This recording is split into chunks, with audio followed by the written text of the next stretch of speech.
Student आज start करने वाले हैं प्रश्नावली 2.2 और सवाल नंबर सेकंड। तो देखिए सवाल नंबर सेकंड लिखा हुआ है। तो कल मैंने आपके लिए इसके पहले वाली वीडियो में बताया था, सबसे पहली स्टेप रहती है लास्ट वाली संख्या का पहली वाली संख्या में गुणा करना है।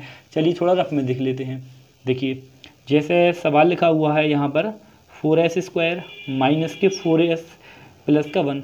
तो पहली स्टेप क्या रहती है, लास्ट वाली संख्या का आगे यहाँ पर गुणा करना है, यानी 1 का गुणा 4 में होगा, यानी 4 एकम 4। यानी बीच वाली संख्या के लिए ऐसे दो भागों में तोड़ना है जिनका गुणा करने पर 4 आए और जोड़ने या घटाने पर फिर 4 आए। तो आपके मन में आ रहा होगा सर ऐसी संख्याएं दो हैं, 2 और 2, क्योंकि सर 2 और 2 को जोड़ते हैं तो सर 4 हो जाता है, ठीक है। और 2 और 2 का सर गुणा करते हैं तो भी कितना हो जाता है, 4 हो जाता है, यानी 2 और 2 में टूट जाएगा। तो चलिए स्टार्ट करते हैं। देखिए यहाँ पर सबसे पहले लिखाएंगे 4s² माइनस, ये देखिए यहाँ पर जो निशान रहता है वही निशान नीचे आ जाता है।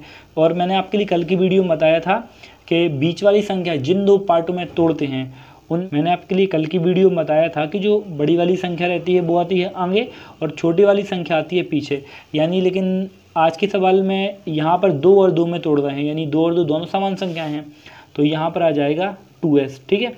और देखिए फिर 2s में तोड़ रहे हैं और फिर प्लस में आ जाएगा 1। यहाँ देखिए यदि अपन यहाँ पर क्या का निशान लगा लेते हैं, यदि यहाँ पर प्लस का निशान लगा लेते हैं, सपोज दैट कुछ ऐसा 4s² माइनस के 2s प्लस का 2s और यहाँ पर प्लस का 1। देखिए जैसे यहाँ पर ये प्लस का निशान लगा लिया है तो माइनस प्लस क्या हो जाएगा, माइनस हो जाएगा, तो ये कट जाएगा। लेकिन यहाँ पर लाना है 4, तो यहाँ पर लगाएंगे माइनस का निशान, क्योंकि माइनस और माइनस क्या हो जाएगा, प्लस हो जाएगा और निशान माइनस का आ जाएगा, ठीक है। तो देखिए अब यहाँ से अपन को देखना है कि इनमें से कॉमन क्या आ रहा है। तो यहाँ पर दिख रहा है कि दोनों में से 2 भी कॉमन आ सकता है और s भी कॉमन आ सकता है। तो चलिए ले लेते हैं। देखिए इसमें से अपन इन दोनों में से 2 कॉमन ले लेंगे और क्या कॉमन ले लेंगे, s कॉमन ले लेंगे। तो चलिए देखिए अब 2 के पहाड़े में अब देखना है कि 4 कितनी बार में आता है। तो 2 के पहाड़े में 4 आएगा 2 बार में, तो यहाँ लिख देंगे 2, क्योंकि 2 दूनी 4 हो जाएगा। और s यहाँ पर 2 हैं आप लिख रहे हैं और एक s यहाँ पर बाहर ले लिया है, तो यहाँ पर कितने s बचेंगे, एक s बचेगा और ये निशान लगाएंगे माइनस का, ठीक है। और देखिए ये 2s से पूरा का पूरा बाहर ले लिया है, तो यहाँ पर कितना बचेगा, 1 बचेगा, ठीक है। अच्छा एक बार और देखिए, इन दोनों में से कॉमन लेना था तो अपन ने देखा कि 2s सर कॉमन ले सकते हैं, तो 2s कॉमन लिया और 2 की टेबल में 4 कितनी टाइम, यहाँ पर 2 टाइम आया और यहाँ पर s² है, मतलब 2s हैं, तो एक s बाहर ले लिया तो एक s अंदर बचा और ये निशान माइनस का, और 2s बाहर ले लिया तो कितना बचा, 1 बचा। अब देखिए जब इन दोनों में से कुछ कॉमन नहीं आ रहा तो वहाँ पर कॉमन क्या आ जाएगा, 1 आ जाएगा। और एक बात और आपके लिए हर बार नोटिस करके चलना है, यदि सेकंड नंबर पे यहाँ पर यदि माइनस का निशान लिया है, यदि यहाँ पर सेकंड नंबर पर माइनस का निशान है और आपने बाहर कॉमन ले लिया तो अंदर वाला चिन्ह है वो चेंज हो जाएगा। यानी अंदर वाला चिन्ह यदि प्लस का है तो माइनस का हो जाएगा और माइनस का है तो प्लस हो जाएगा। अब देखिए इन दोनों में से एक कॉमन ले लिया है तो यहाँ क्या बचेगा, 2s, और ये अभी बताया था चिन्ह चेंज हो जाएगा, यानी ये प्लस का है तो क्या हो जाएगा, माइनस का, और यहाँ जाएगा 1। आप देख सकते हैं दोनों समान बन गए हैं। अब पूरे में से कॉमन लेंगे, पूरे में से कॉमन का मतलब होता है इन दोनों में से कुल एक बार लिख लेंगे, तो यहाँ पर आ जाएगा 2s माइनस 1, ठीक है। और यहाँ पर नया वाला क्या बन जाएगा, 2s माइनस 1, नया वाला बन जाएगा 2s माइनस 1, ठीक है।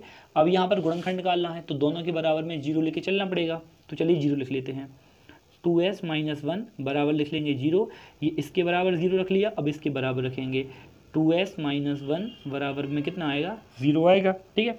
अब आप देखिए अब ये माइनस का 1 है, उस साइड n का हो जाएगा, प्लस का हो जाएगा, तो देखिए 2s बराबर ये माइनस का 1 है, उस साइड n के प्लस का हो जाएगा, और इसी तरह यहाँ पर ये माइनस का 1 उस साइड जाएगा, शिफ्ट हो जाएगा, तो 2s बराबर यहाँ पर 1 हो जाएगा। अब देखिए ये दोनों इंटू में है और इंटू की संख्या कहाँ पर हो जाती है, डिवाइड में यानी भाग में आ जाएगी, तो देखिए s बराबर 1 के बटे में कितना आ जाएगा, 2 आ जाएगा। इसी तरह यहाँ पर आ जाएगा s बराबर हो जाएगा 1/2, ठीक है। तो अपन बोल सकते हैं कि सर 2 शून्य आ गए हैं, पहला शून्य आ गया है s बराबर 1/2 और दूसरा शून्य आ गया है सर s बराबर 1/2। और कल की वीडियो में बताया था जो पहला वाला शून्य आता है वो होता है अल्फा का मान और जो दूसरा वाला शून्य होता है वो होता है बीटा का मान। चलिए अब यहाँ पर अपन के लिए शून्यकों में और गुणांकों में संबंध बताना है, तो सबसे पहले हेडिंग डाल लेंगे शून्यकों और गुणांकों में संबंध। तो चलिए स्टूडेंट यहाँ पर हेडिंग डाल ली है शून्यकों तथा गुणांकों में संबंध। और मैंने आपके लिए कल बताया था कि सबसे पहला संबंध होता है शून्यकों का योगफल, और शून्यकों का योगफल बराबर क्या होता है, यानी अल्फा प्लस बीटा बराबर होता है माइनस के b/a। ये आपके लिए बताया था। कि जो अल्फ़ा रहता है वो पहला वाला शून्यक रहता है, यानी अल्फ़ा का मान है 1/2। तो जहाँ पर अल्फ़ा लिखा हुआ है वहाँ पर लिख देंगे 1/2। ये जो पी प्लस का निशान है ये आया। और दूसरा वाला शून्यक होता है बीटा का मान, यानी अपन बोल सकते हैं कि सर बीटा का मान भी 1/2 है, ठीक है, बराबर। ये देखिए माइनस है तो ये लगाया। अच्छा, यहाँ पर लिखा है बी और यहाँ पर लिखा है ए। कल की वीडियो में बताया था जो अपन के लिए सवाल दिया जाता है उनमें जो एस स्क्वायर के बगल में होता है वो होता है ए का मान। यदि अपन बोल सकते हैं कि एस का मान कितना है 4 है, और बी का मान कितना है -4 है, और सी का मान यहाँ पर 1 है, ठीक है। अपन ने यहाँ से द्विघात समीकरण से तुलना करके निकाली है, ठीक है। तो यदि आपने इंट्रोडक्शन की वीडियो नहीं देखी है तो आप प्लीज़ इंट्रोडक्शन की वीडियो देखिए।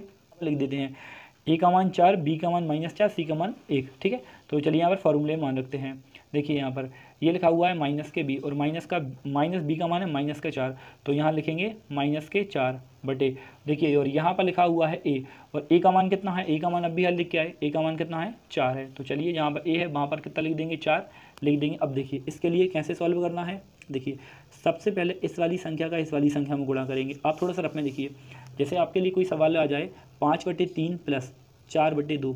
अब इसके लिए कैसे हल करा जाता है, सबसे पहले इस वाली संख्या का इस वाली संख्या मल्टीप्लाई करेंगे, यानी 2 का गुणा 5 में करेंगे, 2 पंजे 10, ठीक है। अब 3 का गुणा 4 में करेंगे, 3 चौक कितना हो जाएगा 12, और बीच में साइन प्लस का है तो प्लस का आ गया। अब नीचे क्या आएगा, नीचे का नीचे गुणा करो, 3 दूनी कितना हो जाएगा 6 हो जाएगा, और 12 और 10 जुड़ जाएगा तो 22/6 हो जाएगा। फिर से देखिए 2 का 5 में गुणा 10 आया, 3 का 4 में गुणा 12 आया, ठीक है, 3 का 2 में गुणा 6 आया, इनको जोड़ लिया तो आ गया 22/6। सेम यहाँ पर हो जाएगा, 2 का गुणा 1 में हो जाएगा, 2 एकम 2 प्लस 2 का गुणा फिर 1 में, 2 एकम 2, और यहाँ पर 2 का गुणा 2 में, 2 दूनी कितना हो जाएगा 4 हो जाएगा, बराबर।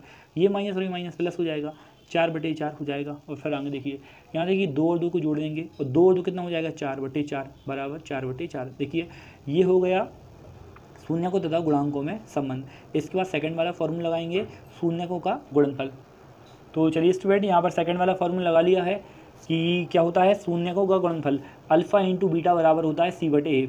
यहाँ पर अल्फा का मान देखना है तो अभी अपन देख के आए कि जो पहला वाला शून्य है वो अल्फा का मान है, अल्फा का मान कितना है 1/2, और बीटा का मान कितना है 1/2। तो चलिए लिख देते हैं, अल्फा का मान यहाँ लिख देंगे 1/2, और बीच में यहाँ पर गुणा का निशान, और बीटा का मान 1/2 बराबर। यहाँ लिखा हुआ है c और बटे में लिखा हुआ है 1। तो यहाँ पर देख लेते हैं c का मान कितना है 1 है, और a का मान कितना है 4। तो चलिए लिख लेते हैं, c का मान लिख लिया यहाँ पर 1, और a का मान कितना है 4 यहाँ पर लिख लिया है। चलिए अब यहाँ पर गुणा करते हैं। देखिए जब गुणा में संख्या रहती हैं और बटे में लिखी होती हैं तो कैसे करते हैं, ऊपर का ऊपर गुणा कर लेंगे, यानी 1 का गुणा 1 में हो जाएगा तो 1 एकम 1, और 2 का गुणा 2 में हो जाएगा, 2 दूनी कितना हो जाएगा 4 हो जाएगा। इसी प्रकार 1/4। ये देखिए शून्यकों के गुणनफल।